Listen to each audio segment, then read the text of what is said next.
दोस्तों नमस्कार, good evening. आज हम, जैसा कि मैंने बताया था कि आज हम बात करते हैं कि महाराष्ट्र के जो पालाघर में जो एक घटना हुई जिसमें 2 साधुओं समेत एक ड्राइवर की हत्या कर दी गई, उसके पीछे क्या मॉब लिंचिंग का एक बड़ा कारण बताया जा रहा है। जब कोई समूह या भीड़ किसी व्यक्ति या समूह को अपराध के लिए या फिर केवल अफवाहों के आधार पर उस व्यक्ति को बेरहमी से पीटे या उसको पीट कर उसकी हत्या कर दी जाए, तो इस तरीके की जो भीड़ द्वारा जो की गई जो हिंसा है उसको मॉब लिंचिंग कहा जाता है। और इसका जो उद्गम होता है वो अफवाहों से होता है, और अफवाहें सोशल मीडिया के माध्यम से फेक न्यूज़ में कन्वर्ट हो जाती है, फेक न्यूज़ में परिवर्तित हो जाती है, और फेक न्यूज़ में परिवर्तित होने के बाद में वो फिर एक समूह के अंदर बहुत अत्यधिक संख्या में वो विचरण करती है, और उस अफवाह को बाकी सभी लोग सत्य मानने लग जाते हैं। गुरुवार की रात को भीड़ ने 2 साधुओं के साथ उनके जो ड्राइवर हैं उनकी बेरहमी से पीट कर पुलिस की आंखों के सामने उनका कत्ल कर दिया गया। ये अफवाहों का दौर है जो सब जगह चल रहा है, वो महाराष्ट्र के पालाघर और उस आदिवासी क्षेत्र में भी था। सोशल मीडिया के दौर में आजकल व्हाट्सएप के ज्ञान को ही सार्वभौमिक ज्ञान मान लिया गया, और इसी तरीके से जो महाराष्ट्र के जो पालाघर थे उसमें भी इसी तरीके की व्हाट्सएप के ऊपर एक अफवाह चल रही थी कि बच्चा चोरी की लोग आते हैं और वो बच्चों को उठा के ले जाते हैं, साथ के साथ में कुछ एक व्यक्तियों को भी उठाते हैं जिससे उनकी किडनी वहाँ पे निकाल ली जाती है। दुर्भाग्यपूर्ण उसी रात को इस कातिल भीड़ ने भी एक बार फिर इंसानियत का सरेआम कत्ल कर दिया। वो जो साधु और जो ड्राइवर थे वो अपने बचाव में चीखते रहे, चिल्लाते रहे, वो रहम की भीख मांगते रहे। हो सकता है उन्होंने भगवान का वास्ता भी दिया हो, लेकिन निर्दयी भीड़ ने उनकी एक भी नहीं सुनी, और वो निरंतर उनके ऊपर प्रहार करती रही और इंसानियत को तब तक मारा जब तक वो इंसानियत मर ना गई। इस भीड़ तंत्र के द्वारा लगातार कुछ वर्षों से हत्याएं हो रही हैं। सैकड़ों हत्याएं ऐसी हो चुकी हैं। जो फेक न्यूज है वो और गोदी मीडिया हर वक्त नेताओं के जो नफरत भरे भाषण है उससे एक भीड़ तंत्र क्रिएट हो गया, और वो भीड़ तंत्र एक उन्मादी भीड़ में परिवर्तित हो गया जो कुछ भी कहीं भी किसी के साथ भी कुछ भी कर सकती है। कोई भी नागरिक अपने आप में कानून नहीं बन सकता। लोकतंत्र में कभी भी भीड़ तंत्र की इजाजत नहीं दी जा सकती है। अफसोस केवल यही है कि भीड़ तंत्र का जो मकड़ जाल है वो विगत कुछ वर्षों से लगातार बढ़ता जा रहा है। आपको विशेष योजना के तहत उस भीड़ तंत्र का हिस्सा बनाया जा रहा है, जो कभी भी किसी को भी, चाहे वो हिंदू हो या मुस्लिम, संत हो या मौलवी, आदमी हो या औरत, बच्चे हो या बूढ़े, अनपढ़ हो या शिक्षित, मजदूर हो या व्यापारी, वो इन सभी को नफरत का शिकार बना रहे हैं और उनकी हत्या कर देते हैं। उसको कोई फर्क नहीं पड़ता कि मरने वाला कौन है। इस भीड़ तंत्र ने सैकड़ों लोगों को मौत के घाट उतार दिया। जब भीड़ का शिकार कोई इंसान हुआ, क्या हमें फर्क पड़ा? हमें फर्क नहीं पड़ा, क्योंकि हमारी भी इंसानियत मर चुकी थी।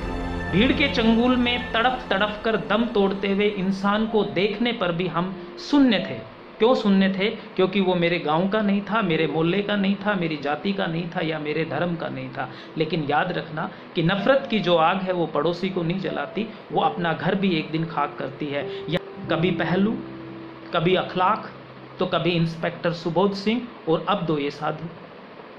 इस विषय मरने या मारने वाले के धर्म या जाति से नहीं है। विषय इस बात का है कि हम इंसानियत से शून्य हो चुके हैं।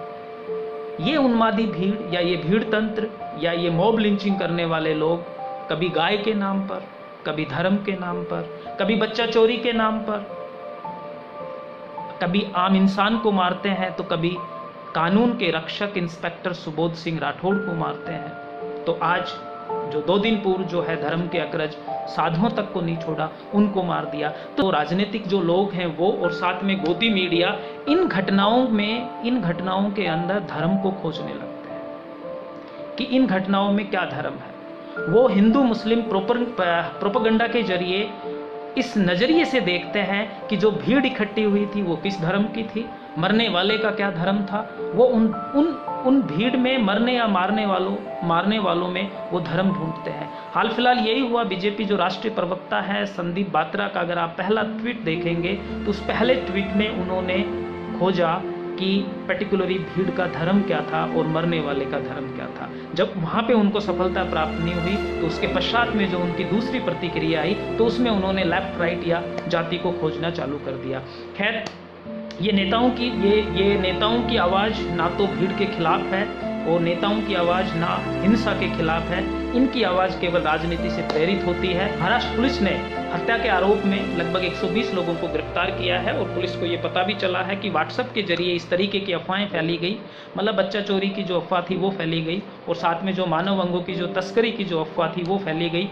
अब पुलिस को भी ये पता करना है कि ये अफवाह कैसे फैली, क्यों फैली, और पुलिस को ये बताना चाहिए कि जब ये अफवाह फैल रही थी या जब इस अफवाह का वहाँ पे फैलाव हो रहा था, ये फेक न्यूज़ लगातार वहाँ पे जारी थी, तो तब पुलिस ने कार्रवाई क्यों नहीं की। मैं शुरू से यही कह रहा हूँ कि फेक न्यूज़ हमेशा इंसानियत का दम घोटती है। जब भी कोई इस तरीके की अफवाह चले तो हमें भी कानून का साथ देना चाहिए और कानून को इस तरीके की सूचनाएं पहले अवगत करानी चाहिए कि किस हिसाब से ये जो अफवाहें हैं, जो फेक न्यूज़ है, ये समाज के अंदर प्रचारित और प्रसारित हो रही है। महाराष्ट्र के मुख्यमंत्री और गृह मंत्री ने समय रहते बयान दिए और उन्होंने बिल्कुल वो इस भीड़ के खिलाफ खड़े हुए, तुरंत गिरफ्तारियां हुई। उन्होंने कहा कि इस घटना का कोई धार्मिक कारण नहीं है, ये जो इस घटना को कोई भी अगर सांप्रदायिक रंग देने की कोशिश करेगा तो उसके खिलाफ भी कानून अपना काम करेगा, अर्थात उनके खिलाफ भी कानूनी कार्रवाई की जाएगी। गिरफ्तारी बहुत अच्छी बात है, गिरफ्तार होने भी चाहिए और ये भारत सरकार ने किया, उनका बहुत बहुत धन्यवाद। लेकिन आप विगत कुछ वर्षों में भी आपने देखा होगा कि यूपी में भी गिरफ्तारियां हुई थी, मध्य प्रदेश में भी गिरफ्तारी हुई थी, झारखंड में भी गिरफ्तारी हुई थी। मेरा इतना सा निवेदन है कि जब इन अपराधियों को जमानत मिले तो उनका स्वागत फूल मालाओं से न हो, क्योंकि हम पूर्व में भी हमने देखा था झारखंड के अंदर जो एक रामगढ़ में जो प्रकरण हुआ था जिसमें अलमुद्दीन की हत्या कर दी गई थी और झारखंड हाईकोर्ट ने जब उनकी जमानत दी थी तो 8 आरोपियों को हमारे नागरिक उड्डयन मंत्री, राज्य मंत्री जयंत सिन्हा ने माला पहनाई थी। माला पहना करके उनका स्वागत किया गया था और बीजेपी कार्यालय के अंदर मिठाई बांटी गई थी। ऐसा नहीं होना चाहिए, अपराधियों को अपराधियों की तरह ही सजा मिलनी चाहिए। दूसरा और एग्जाम्पल, इंस्पेक्टर सुबोध सिंह राठौर जिनको भीड़ ने कत्ले आम कर दिया था, उन अपराधियों की जब जमानत हुई तो उस जमानत होने के बाद में उन अपराधियों को ढोल नगाड़ों के साथ में कस्बे में लाया गया। ऐसा नहीं होना चाहिए। भारत को अपने घरों से कम कर दो, हिंदू मुस्लिम डिबेट और इस तरीके की फेक न्यूज़ देखना भी बंद कर दें, उनको फॉरवर्ड करना भी बंद कर दें। जाते जाते मुझे दुष्यंत जी की 2 लाइनें याद आ गई कि अपाहिज व्यथा को वहन कर रहा हूँ, तुम्हारी कहन थी कहन कर रहा हूँ, ये दरवाज़ा खोलो तो खुलता नहीं, इसे तोड़ने का जतन कर रहा हूँ। बस एक छोटी सी कोशिश देश और समाज में अफवाहों को फैलने से रोकने के लिए। प्लीज़ से टू स्टॉप फेक न्यूज़। जय हिंद, जय भारत।